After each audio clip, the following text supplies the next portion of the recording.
जितेंद्र नारायण सिंह त्यागी, जो पहले कई वर्षों से शिया वक्फ बोर्ड में रहे, चेयरमैन रह चुके हैं, जिनका पूर्व नाम वसीम रिजवी था। आज हम उनके साथ मौजूद हैं। आज हम उनसे जानेंगे वक्फ में क्या कुछ परिवर्तन आया है, जब आप थे तब क्या था और आज क्या है। नारायण जी, आपका बहुत बहुत स्वागत है हमारे इस चैनल में।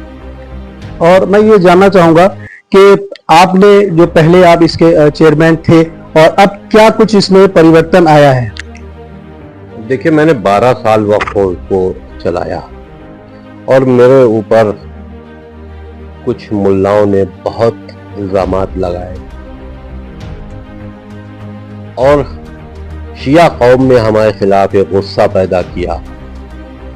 हजारों लाखों की भीड़ हमको गिरफ्तार करने की मांग को लेकर धरने प्रदर्शन करती रही, लेकिन हमारे ऊपर मुल्ला ने 6 सीबीसीआईडी के केस दर्ज कराए, 2 सीबीआई के केस दर्ज कराए गए।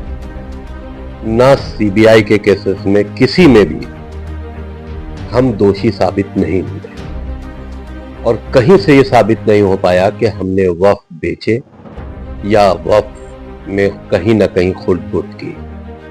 उन ताकतों के मुंह पर तमाचा था जो हमको बदनाम कर रहे थे अपने जाती मफाद में, क्योंकि अब वक्फ का और शिया वक्फ की बात चलेगी तो मौलाना कल्बे जवाद का नाम आएगा ही। हमने कब्रिस्तान में कब्रें फ्री कर दी, क्योंकि वो कुफरा माफ में आज भी 9-10 लाख की कब्र बेच रहे हैं। और हमारे जाने के बाद आज फिर उत्तर प्रदेश में हर कब्रिस्तान में कब्रें बेची जा रही हैं। बाकी सारे कब्रिस्तानों में कब्रें फ्री कर दी गई थी। और वो कौम के लोग, शिया कौम के लोग जो हमारे खिलाफ धरने प्रदर्शन करते थे और कौवा कान ले गया, देखते नहीं थे कान मौजूद है या नहीं है, आज अगर उनके खानदान में कोई मर जाता है तो उनको कब्रिस्तान में अब पैसा देना पड़ता है, लेकिन खामोश है। तो उस वक्त का दौर और था। अब क्योंकि मौलाना कल्बे जवाद पूरी तरह से वक्फ बोर्ड पर काबिज है, उनके रिश्तेदार वक्फ बोर्ड के चेयरमैन है, मेंबरान है, तो वो मनमानी कर रहे हैं। वक्फ बोर्ड में संपत्तियां बिक भी रही हैं, खुर्द-बुर्द भी हो रहा है। शकुंतला विश्वविद्यालय की जमीन जो हमने रोक रखी थी वो भी वापस यूनिवर्सिटी को दे दी गई, बहुत मोटी रकम उसमें ली गई। कई वक्फ डिलीट किए गए हैं, लखनऊ के भी और दूसरे जिलों में भी उत्तर प्रदेश में। अब खुलेआम वक्फ में लूट हो रही है। तो हमारा दौर आज का दौर, उस वक्त सिर्फ प्रोपोगंडा था, आज लूट है, तो वो बहुत फर्क आया है। दूसरी चीज ये है कि वक्फ में जो अमेंडमेंट हुआ है 2025 में, वो अमेंडमेंट लागू हो चुका है। माननीय सुप्रीम कोर्ट ने उस पर कोई स्टे भी नहीं दिया है। आज मैंने गवर्नमेंट को एक खत लिखा है। इस अमेंडमेंट में स्पष्ट लिखा है कि पूर्व में जो बोर्ड के गठन हुए हैं पूरे देश में, उसमें सिर्फ जो इलेक्टेड मेंबर है, जो निर्वाचित मेंबर है, जो चुनाव से जीत के आते हैं, सिर्फ वो अपना निर्धारित कार्यकाल जब तक का है वो पूरा करेंगे। जितने भी नॉमिनेटेड मेंबर हैं जो गवर्नमेंट ने हर स्टेट में नामित किए हैं, उन मेंबरों की सदस्यता अब समाप्त हो जानी चाहिए इस अमेंडमेंट बिल के आधार पर। शिया वक्फ बोर्ड उत्तर प्रदेश में मौजूदा दौर में अगर देखा जाए तो शायद एक निर्वाचित मेंबर है, रामपुर की जो पूर्व सांसद थी या एमएलए थी, जो भी, वो एक निर्वाचित मेंबर है। बाकी पूरा बोर्ड चेयरमैन समेत सब नामित मेंबर है, गवर्नमेंट द्वारा नॉमिनेट किए हुए मेंबर है। तो मौजूदा दौर में जो बोर्ड चल रहा है वो अल्पमत में है। उनके द्वारा अब अमेंडमेंट के बाद से जितने भी कार्य किए गए हैं वो गैर संवैधानिक है, कानून के विपरीत है।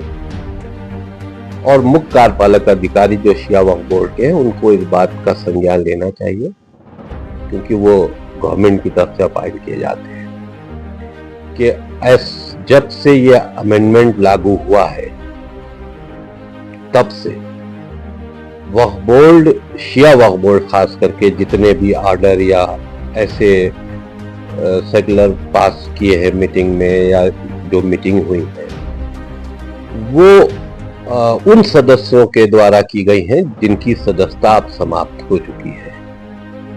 मैंने गवर्नमेंट को खत लिखा है कि इस पर एक्शन लें और मैंने गवर्नमेंट को एक और बहुत गंभीर विषय के ऊपर चिट्ठी लिखी है। लेकिन वक्फ एक्ट 1995 आने के बाद इस धारा को अनदेखा किया गया। वक्फ बोर्ड के, शिया वक्फ बोर्ड और सुन्नी वक्फ बोर्ड के सेपरेट वक्फों का गठन उत्तर प्रदेश में होता रहा। अब अमेंडमेंट भी आ गया है और इस धारा में कोई चेंज नहीं किया गया है की सदस्यता समाप्त हो चुकी है। दोनों उत्तर प्रदेश के शिया वक्फ बोर्ड और सुन्नी वक्फ बोर्ड अल्पमत में है, तो अब फिर से बोर्ड का गठन होना है। तो वक्फ अधिनियम 1995 के अंतर्गत 15% अगर शिया वक्फ नहीं है, और मैंने सबूत दिए हैं, 2-2.5% शिया वक्फ है और 2-2.5-3% ही शिया वक्फ की आमदनी भी है सुन्नी वक्फ बोर्ड के मुकाबले। तो मैंने सारे सबूत के साथ में लिखा है और हमने ये अनुरोध किया है कि वक्फ एक्ट का अनुपालन किया जाए।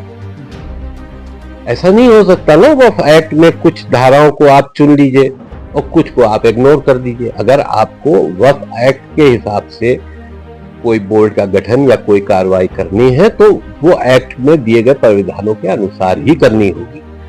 तो मैंने यही लिखा है कि उत्तर प्रदेश में अब शिया वक्फ बोर्ड और सुन्नी वक्फ बोर्ड अलग अलग गठन नहीं किया जा सकता। एक मुस्लिम वक्फ बोर्ड का गठन होना चाहिए जो नियम अनुसार वैध होगा और उसमें जो भी नॉमिनेटेड मेंबर या जो गवर्नमेंट की पॉलिसी के हिसाब से गैर मुस्लिम मेंबरों की को नामित किया जाएगा, वो उस तरह से एक्ट के अनुसार मुस्लिम वक्फ बोर्ड का गठन उत्तर प्रदेश में अब होना चाहिए। जरूरत पड़ी तो इस मामले में हम कोर्ट भी जाएंगे। बोर्ड के अंदर 3 गैर मुसलमान मेंबर नामित होंगे, 2 महिलाएं होंगी। सीईओ अगर मुस्लिम नहीं है तो वो हिंदू भी हो सकता है, क्योंकि वक्फ एक्ट जो है वही संविधान के विपरीत है। एक्ट होना ही नहीं चाहिए। अल्पसंख्यकों के लिए जो उन्होंने उनकी धार्मिक स्थलों को प्रोटेक्ट करने के लिए वक्फ एक्ट अंग्रेजों ने बनाया था, तो अल्पसंख्यक तो सरदार भी है, अल्पसंख्यक तो जैन भी है, तो सबके अलग अलग बोर्ड होने चाहिए। तो अल्पसंख्यक में जो मुस्लिम समाज है उन्हीं के लिए वक्फ एक्ट क्यों? सबके धार्मिक प्रॉपर्टीज है, धार्मिक स्थल है, तो सभी का अलग अलग बोर्ड होना चाहिए। हिंदू बोर्ड भी होना चाहिए।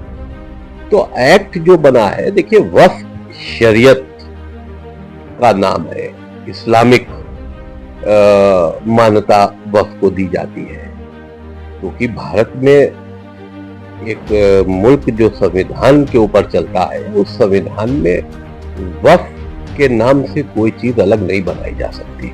तो हमने तो पहले भी ये बात कही थी कि वक्फ एक्ट पूरी तरह से समाप्त होना चाहिए।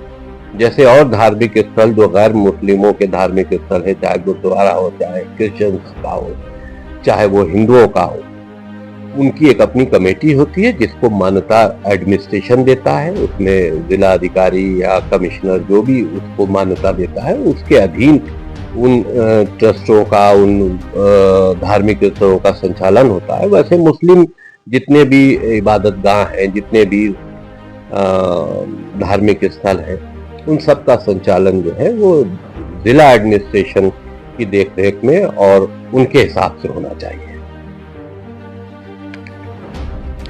ये हमारे साथ जितेंद्र नारायण सिंह त्यागी हमारे साथ थे, जिन्होंने कहा कि वक्फ जो है एक शरीयत का हिस्सा है, इसमें किसी भी तरह का बदलाव मुमकिन नहीं। मैं वकार हुसैन, पावर ऑफ जनाधिकार।